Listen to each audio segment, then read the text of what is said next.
हाय दोस्तों, welcome to my channel.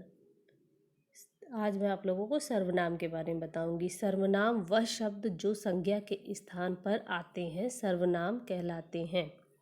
जैसे राम ने पुस्तक दी के स्थान पर यदि हम उसने पुस्तक दी कहते हैं तो उसने शब्द क्या हो जाता है? सर्वनाम हो जाता है। क्योंकि यहाँ पर हम किसी का नाम ना लेकर उसे उसने कहकर संबोधित कर रहे हैं। तो यहाँ राम क्या है? संज्ञा है। तो संज्ञा के स्थान पर हमने उसने शब्द का जो प्रयोग किया है तो यहाँ पे उसने शब्द सर्वनाम हो जाता है। हम संज्ञा के स्थान पर जिस शब्द का इस्तेमाल करते हैं वो सर्वनाम होता है। तो यहाँ पे हम राम ने पुस्तक दी के स्थान पर हम अगर ये कह देते हैं उसने पुस्तक दी तो क्या हो जाता है? उसने शब्द वहाँ पर सर्वनाम कहलाता है। सर्वनाम के भेद।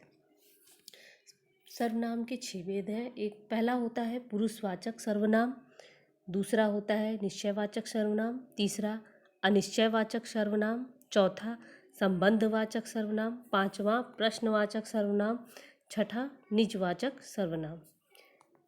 पुरुषवाचक सर्वनाम क्या होता है ये आप लोग जानिए। जिन शब्दों का प्रयोग बोलने वाला व्यक्ति अपने लिए या दूसरों के लिए करता है उन शब्दों को हम पुरुषवाचक सर्वनाम कहते हैं। जैसे मैं, हम, तुम, आप आदि।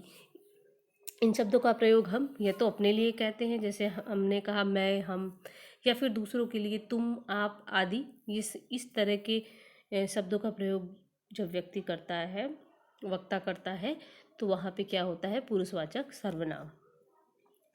पुरुषवाचक सर्वनाम के भी 3 भेद होते हैं। पहला होता है उत्तम पुरुष सर्वनाम। जिस सर्वनाम का प्रयोग वक्ता स्वयं अपने लिए करता है वह उत्तम पुरुष सर्वनाम कहलाता है। जैसे मैं, मेरा, मुझको आदि। मध्यम पुरुष सर्वनाम। जिस सर्वनाम का प्रयोग वक्ता दूसरों के लिए करता है मध्यम पुरुष सर्वनाम कहलाता है। जैसे तुम, तुम्हारा, तू, तुझे आदि। अन्य पुरुष सर्वनाम। जिस सर्वनाम का प्रयोग वक्ता किसी तीसरे के बारे में बताने के लिए करता है उसे हम अन्य पुरुष सर्वनाम कहते हैं। जैसे उसका, उसकी, वे। जैसे हम बोलते हैं यह पुस्तक उसकी है तो यहाँ पे उसकी शब्द क्या हो जाएगी? अन्य पुरुष सर्वनाम हो जाएगी। निश्चयवाचक सर्वनाम वह सर्वनाम शब्द जिससे किसी वस्तु, व्यक्ति, स्थान या घटना की निश्चितता का बोध होता है उसे हम निश्चयवाचक सर्वनाम कहते हैं। जैसे ये मेरे खिलौने हैं, तो इसमें क्या है? खिलौने किसके हैं? मेरे हैं। तो यहाँ पे एक निश्चित हमें पता चल रहा है कि खिलौने मेरे हैं। और इसी प्रकार ट्रेन का समय 6 बजे है, यानी हमें यहाँ ट्रेन का भी एक निश्चित समय पता चलता है कि 6 बजे है। तो ये सब क्या हो जाते हैं? निश्चयवाचक सर्वनाम। इसी प्रकार यह शहर जौनपुर में है, तो क्या है? जौनपुर एक निश्चित स्थान का नाम है, तो यहाँ पे क्या हो गया? निश्चयवाचक सर्वनाम। निश्चयवाचक सर्वनाम के 2 भेद होते हैं। एक होता है निकटवर्ती सर्वनाम, दूसरा होता है दूरवर्ती सर्वनाम।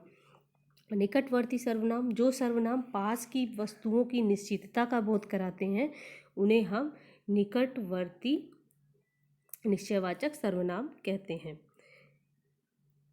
जैसे यह मेरा हार है।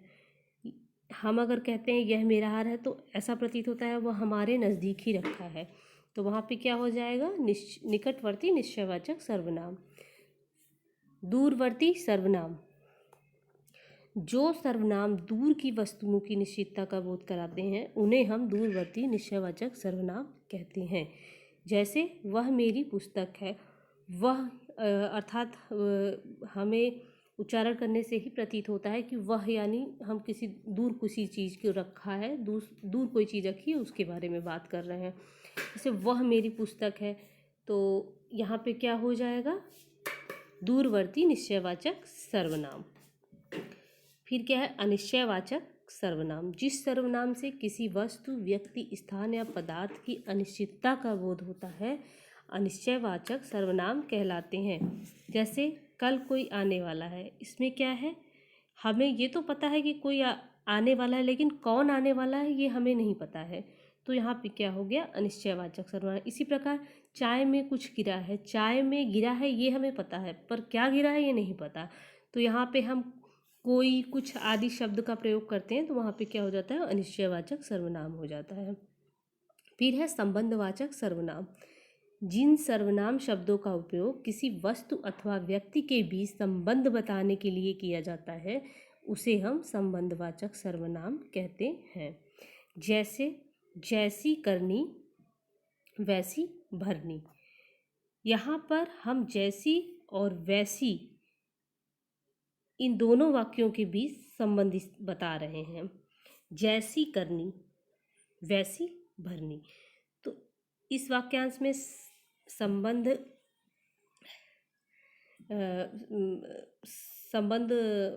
वाचक सर्वनाम है। फिर इसके बाद आता है प्रश्नवाचक सर्वनाम। जिन सर्वनाम शब्दों का प्रयोग किसी विषय में प्रश्न पूछने या समझने के लिए किया जाता है प्रश्नवाचक सर्वनाम कहलाता है। जैसे मेरा सामान किसने लिया। यहाँ पे क्या है, हमने ये प्रश्न पूछा मेरा सामान किसने लिया, तो यहाँ पे क्या हो जाएगा, प्रश्नवाचक संबंध सर्वनाम। इसी प्रकार तुम खाने में क्या खाओगे, इस वाक्य में व्यक्ति क्या खाएगा पता नहीं है और यह पता करने के लिए उससे प्रश्न पूछा जा रहा है, अर्थात यहाँ पे प्रश्नवाचक सर्वनाम होगा। निजवाचक सर्वनाम।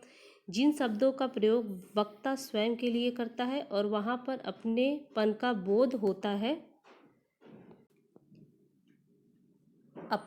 बोध होता है, निजवाचक सर्वनाम कहलाता है। जैसे पापा आप सो जाओ, मैं अपने आप खाना खा लूँगा।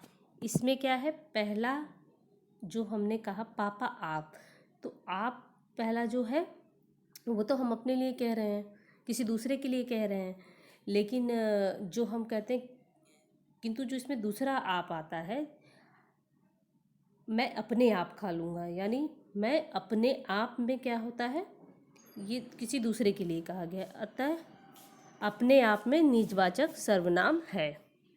धन्यवाद। लाइक और सब्सक्राइब कर दीजिएगा।